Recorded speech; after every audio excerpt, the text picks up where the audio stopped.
If you saw a full bottle of Coca-Cola sitting on a vending machine, would you take it? In the history of every nation, there is a specific moment when the safety myth breaks. For Japan, that moment arrived on a freezing winter night in 1977. We are in the era of Showa 52. The chaotic post-war recovery is over.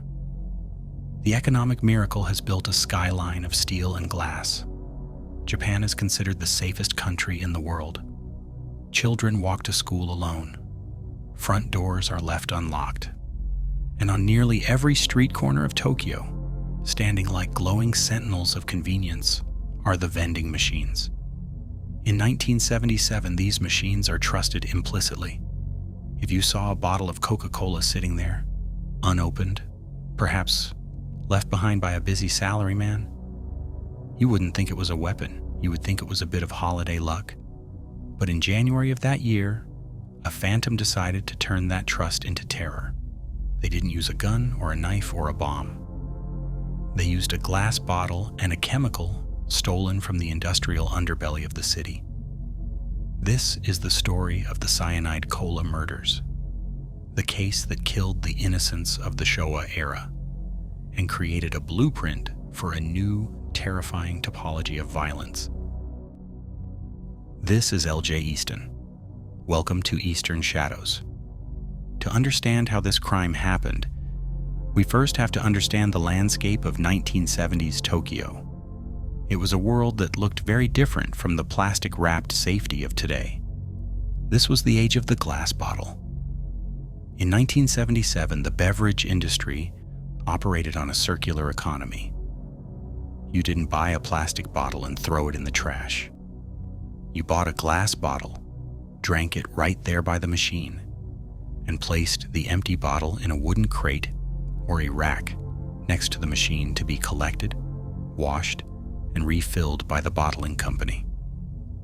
This created a specific visual norm. It was completely normal to see glass bottles sitting on, near, or around vending machines.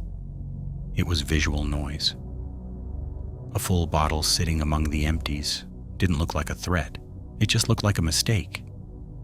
Someone forgot their drink. Someone was in a rush. The killer exploited this specific cultural habit, but they also exploited the technology of the bottle itself. These drinks were sealed with a crown cap, a simple piece of crimped metal. Unlike the tamper-evident plastic rings we have today that snap when you twist them, a crown cap can be removed with a generic opener. More terrifyingly, it can be put back on. With a simple capping tool available at any hardware store, you could re-crimp the metal edges.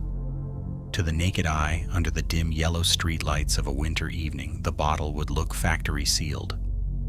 The stage was set, the weapon was camouflaged, and on January 3rd, the trap was laid.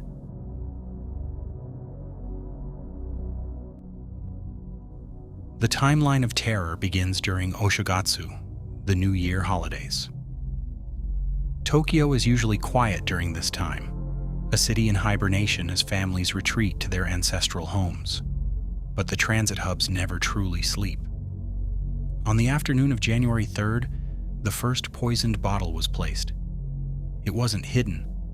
It was left on a public telephone stand near Shinagawa Station. A phone booth is a place of pause, a place where you stop, look around, and maybe spot a free drink. The trap lay dormant overnight. The next day, January 4th, a 16-year-old high school student is walking near the Shinagawa Prince Hotel. He is returning from a New Year's gathering, likely tired, likely thirsty. He spots a bottle of Coca-Cola. He picks it up. He checks the cap. It seems tight. He trusts the world he lives in. He opens the bottle and takes a long drink. The reaction is catastrophic. The killer had laced the cola with sodium cyanide. Cyanide is a brutal poison, but mixing it with cola adds a layer of chemical cruelty. Coca-Cola is acidic, containing phosphoric and carbonic acid. When you mix a cyanide salt with acid, it begins to release hydrogen cyanide gas. However, the liquid itself remains lethal. Cyanide kills by cellular asphyxiation. It binds to the enzyme cytochrome C oxidase in your mitochondria. Essentially, it stops your cells from being able to use oxygen. You could be breathing fresh, cold winter air, but your body is suffocating from the inside out. The student collapses on the sidewalk. Passers-by rush to him, assuming he has fainted or suffered a seizure.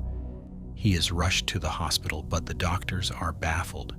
There is no external trauma. By the time they realize what is happening, it is too late. But the killer wasn't done. While the ambulance is still carrying the first victim, a second trap is triggered.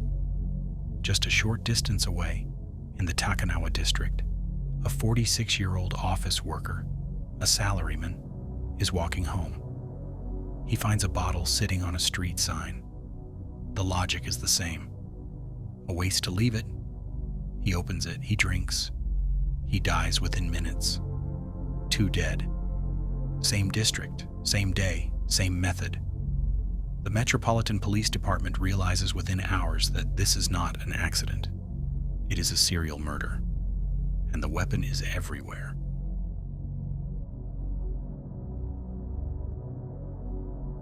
The panic that hit Tokyo was absolute. This was Musabetsu Satsujin, indiscriminate murder. In traditional homicide, there is a link, a jealous lover, a business rival, a debt collector.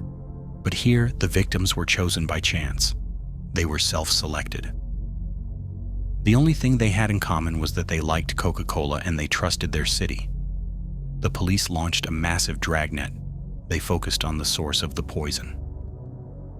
In 1977, Tokyo's Shitamachi, downtown areas, were dotted with thousands of small factories known as machikoba. Many of these were metal plating workshops. Sodium cyanide is a staple chemical in the electroplating process. It helps gold and silver adhere to base metals. The detectives canvassed hundreds of these workshops. They checked inventory logs. They grilled factory owners. But the regulations of the 1970s were lax. A few grams of cyanide could easily go missing without anyone noticing. The poison could have come from anywhere. The police did have one lead. Witnesses near Shinagawa reported seeing a man acting suspiciously around the vending machines shortly before the deaths. He was described as a man in working clothes, carrying a corrugated cardboard box. The corrugated cardboard man. It was a lead, but a weak one.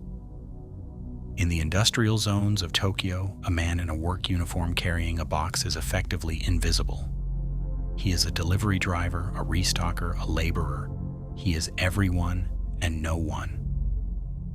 The killer had adopted the perfect urban camouflage. Just as the investigation in Tokyo began to stall, the nightmare migrated.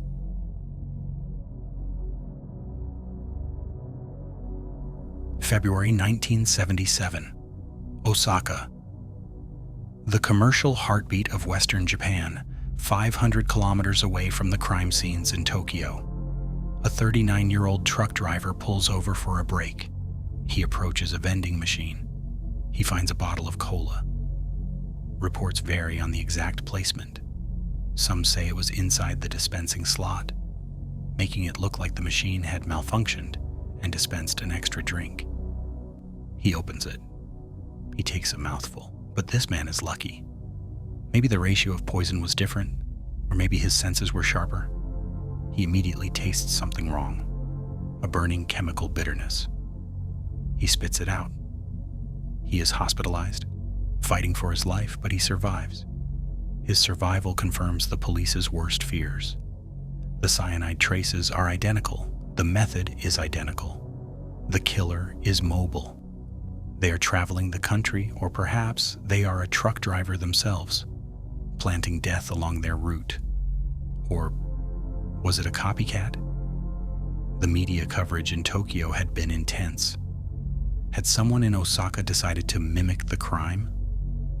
The copycat effect became a central theory, muddying the waters and splitting the investigation.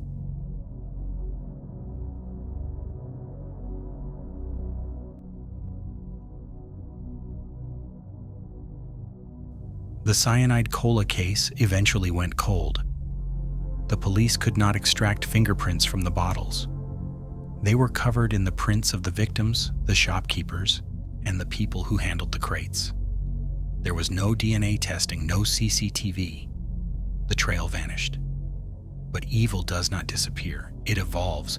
If the 1977 case was the tremor, the earthquake arrived 8 years later, in 1985. This is often confused with the cola case, but it was a distinct, far deadlier event known as the Paraquat murders.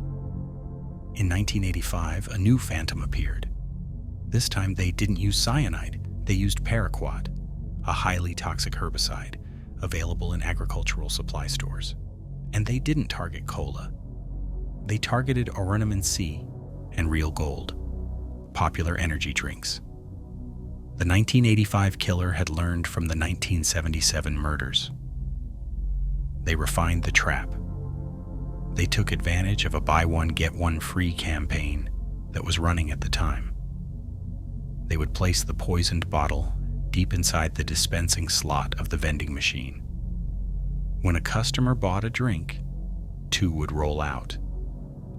The customer would think, "It's my lucky day. I got the bonus drink."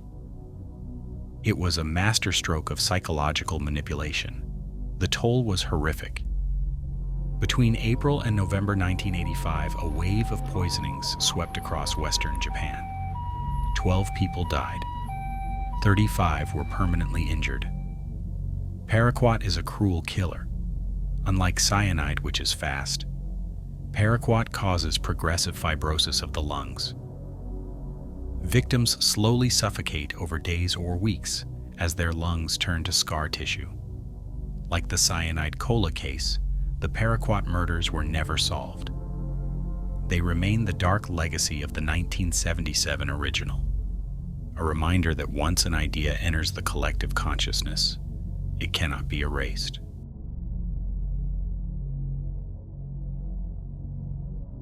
The most haunting aspect of the cyanide cola case is not the how, but the legal what if. Japan has a strict statute of limitations. At the time of the crimes, the limit for prosecution of murder was 15 years.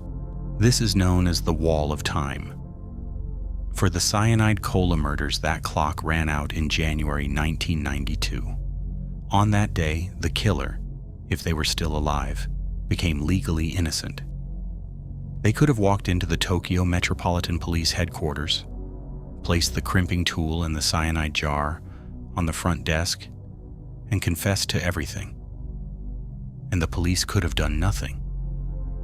The laws were eventually changed in 2010 to abolish the statute of limitations for murder, but the change was not retroactive. The cyanide cola killer and the paraquat monster sit on the other side of that legal wall, permanently out of reach. Today, the physical landscape of Japan has changed to ensure this never happens again. The glass bottles are largely gone, replaced by PET plastic and aluminum cans. We have tamper-evident rings that snap when you twist the cap. We have security cameras watching the streets. We have warning labels on machines that say, "Do not drink beverages you did not buy." We have built a fortress of plastic and surveillance to keep the phantom out. But for those who lived through Showa 52, the scar remains. The cyanide cola case destroyed the Anzan Shinwa, the safety myth.